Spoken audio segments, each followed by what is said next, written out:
A Fox Body Mustang appears in the Auto Obsessive Garage. Time to have some fun with it.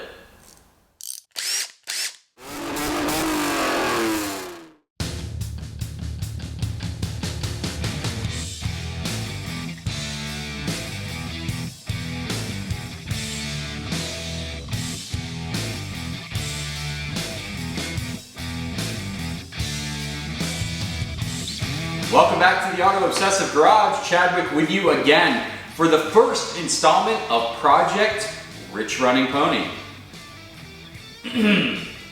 That's an interesting name. It's what I came up with on the fly, so I apologize for that. This project car is a 1989 Ford Mustang GT, affectionately known as the Fox Body. They were the newest iteration of the pony car in the 80s and 90s. This is the trim to have, the GT with the 5-liter V8, a 5-speed manual transmission, and all that power going to the rear wheels as the motoring gods had intended. So what's the story with this car, and why is it called Rich Running? Let's get into that right now. So this is not my car, unfortunately. I wish it was. It's a good friend of mine who's had the car for over a decade, so that's awesome. He's had some work done recently, and the car hasn't been running good for about 2 years. So it's currently running extremely rich. When I say extremely rich, I do mean it. The exhaust is just tons of smoke coming out from unburnt fuel. Every single one of the spark plugs is soaked in gasoline also, and it just smells strongly of fuel.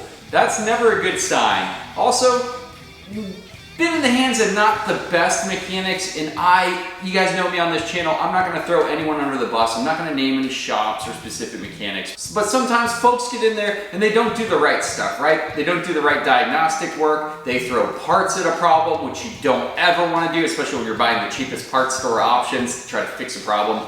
Boy, you just dig yourself further and further into that hole. So, that being said, this project is really gonna be just getting it running again.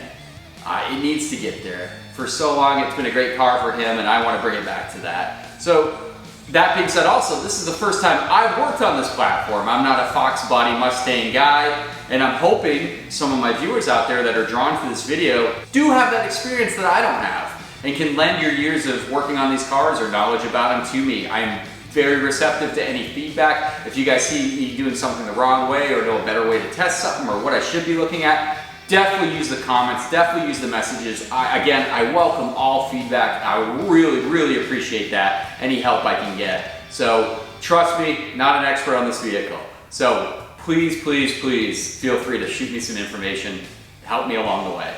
With that being said, we're gonna get this thing running again. I'm gonna give you a tour of the car right now, show you its condition.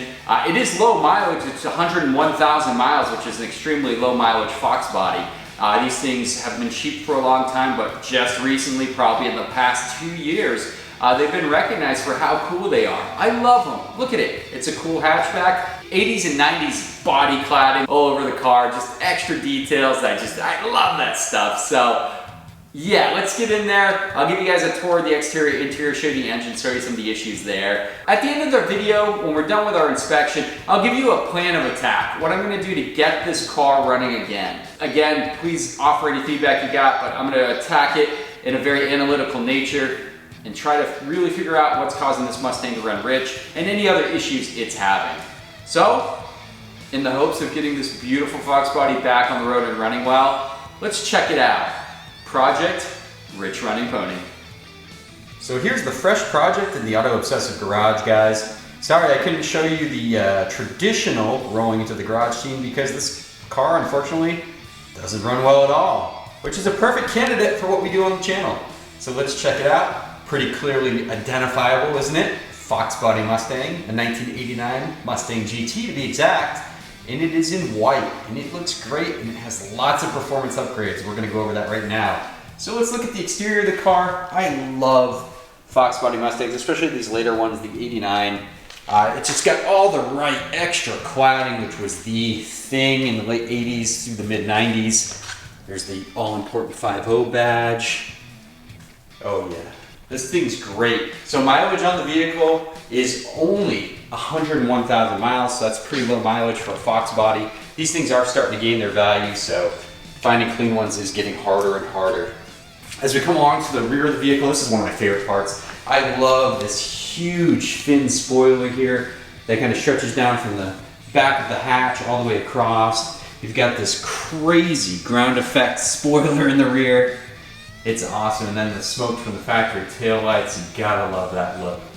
Just look at this rear end, it's incredible.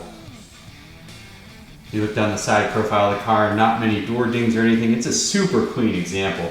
And man, have these things aged wonderfully. Coming around to the passenger side, same deal guys, just looking really good. Oh yeah, very clean. So, why is this really good, relatively low mileage Mustang in the garage? Why don't we pop the hood and show you where the real action is. And once we pop the hood, you can see it is very much not stock under here. So we've got a lot of goodies going on under the hood of this Mustang GT, guys. First thing you can see is that beautiful Cobra intake manifold. Those are amazing.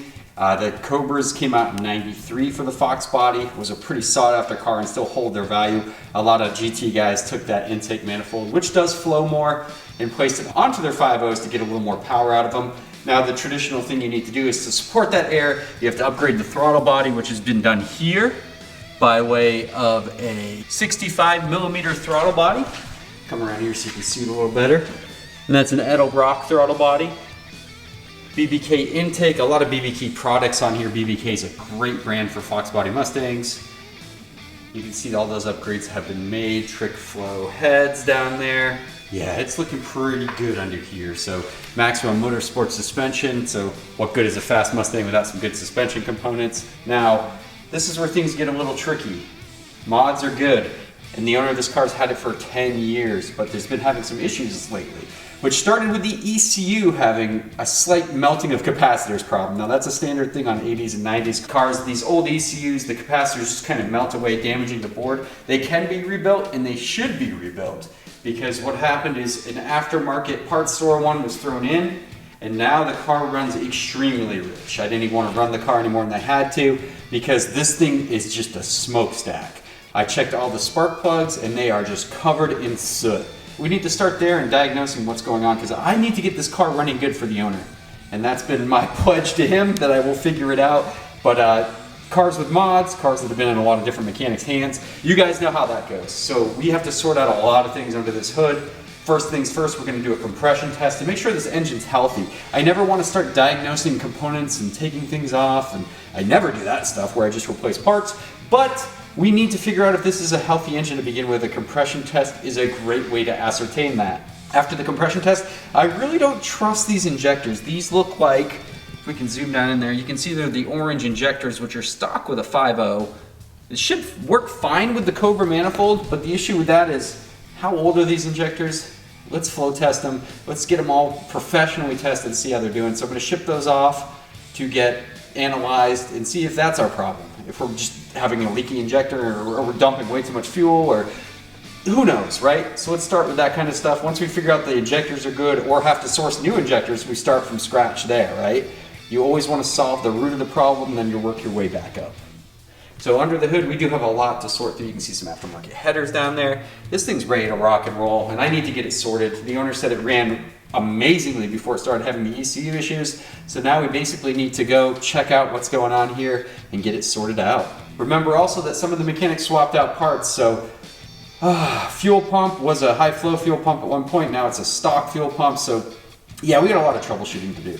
But anyway, under the hood, we got really good stuff under here. We just need to make sure it's all working in harmony. That's our biggest quest. Let's check out the interior of this amazing Mustang GT. At 101,000 miles, it has held up extremely well. Look at these seats. No bolster wear, no tears, nothing like that. Same with the dash. No dash cracks, which are pretty prevalent on 80s and 90s Ford products. We've got an upgraded Hurst shifter there. That's pretty amazing. But geez, look at these seats. Back seat, same condition. Just wonderful condition in here. Ceiling, amazing. Yeah, it's looking fantastic. Let's climb in. So yeah, as you can see, it is rolled over, so it's 101,000 miles. wild. It has those traditional small gauges that were all over Ford products in the 80s and 90s. Yeah, it just looks great in here. One of my favorite things is the reading light. Instead of having your traditional dome light, you've got this fancy, there we go. You can take this light down, aim it around. I mean, that is the craziest thing I've ever seen. Why is that a feature? Never thought that would be something they would put in a Mustang. They should bring that back. I think that'd be kind of neat to do a retro style modern one. Put a little LED light in there or something. But anyway, yeah, it's got an aftermarket sound system, which I'll show you in the trunk. But overall, it's really nice in here, super clean. I just can't believe these seats. They look like they haven't even been sat in. Just wild. So yeah, super clean car. Definitely worth getting it up and running again. I'm not a car audio guy, but I had to share this with you guys. The owners put quite a bit of work into this, and it looks fantastic. Check out this entire trunk-filling sound system. This is wild. I think it looks so cool. You've got the Mustang logo emblazoned right there. That looks absolutely great. It's done in the similar gray fabric that's inside the interior, so that is really cool. This is just out of this world how nice this thing looks. Yeah, you do lose your entire trunk. Like I said, not my cup of tea, but I really think it looks cool. I think it's awesome. Had to share. Obviously, a lot of effort was put into making this system perfect for this car. So, yep, that's what's going down in the trunk. Pretty cool. Probably a little weight balance too, balancing out that engine in the front. So, all right, with our initial inspection of the vehicle taken care of, here's what I've got. Got my handy clipboard. Here's our plan of attack for what we're going to do next to this Fox Body Mustang. So, first things first, I need to do a compression test to make sure this engine is at full health. Every cylinder is where it should be in the compression numbers, and make sure we're not trying to address something when there's really a bigger underlying issue, such as a worn piston ring or some other cause of compression failure. Number one. Next is the replacement of parts. So we're going to replace the intake manifold gasket, valve cover gasket, and throttle body gaskets because they were used and reused after taking the car apart. I never like to use those. You just introduce vacuum leaks, all kinds of issues. On top of that, the valve covers are leaking pretty profusely, oil getting down on the headers, never a good thing. So those are just something to do on our list. I'm also going to take those injectors out. Since we are having a rich running issue, we're going to go ahead and get those professionally analyzed, professionally cleaned. They flow test them and everything. So I use a company for that. So we're going to go ahead and send those away after we remove them. On top of that, before we do that though, we are going to do a fuel pressure test. Make sure the fuel pressure is where it needs to be. There's an acceptable range for these vehicles. So make sure the fuel pump is getting that pressure through the filter, to the rail, to the injectors. We do have a fuel problem, so it's good to rule out any other causes. We're also going to clean the throttle body and map. Pretty dirty in the engine overall, the engine bay, the engine area. So I'm going to go ahead and clean those up. It won't hurt. Something that should be done regular routine maintenance. We'll also do the fuel filter since that's related to fueling as well. Oil change, of course we're going to do an oil change. So after we get those injectors back, put everything back together. If we're still not running well and the injectors weren't causing that, we're going to look at the ECU, see if it needs some kind of tune, because this vehicle does have some modifications, which you saw. So it has an unknown cam, it has the Cobra intake manifold. So we just want to make sure everything's copacetic, everything's running well together. So that's our plan of attack for this car. Plans always change, you know, who knows what we're going to encounter when we're doing the work. But so far, that's what I've got. So start off, we're going to diagnose our engine, work our way through this list, and get this Fox Body Mustang back on the streets, prowling around, making some delicious loping cam idle sounds, revving up, sounding great. It's ready to eat some competitors up on the red light drag. So thanks for tuning in, guys, and we'll see you next time in the Auto Obsessive Garage. Take care.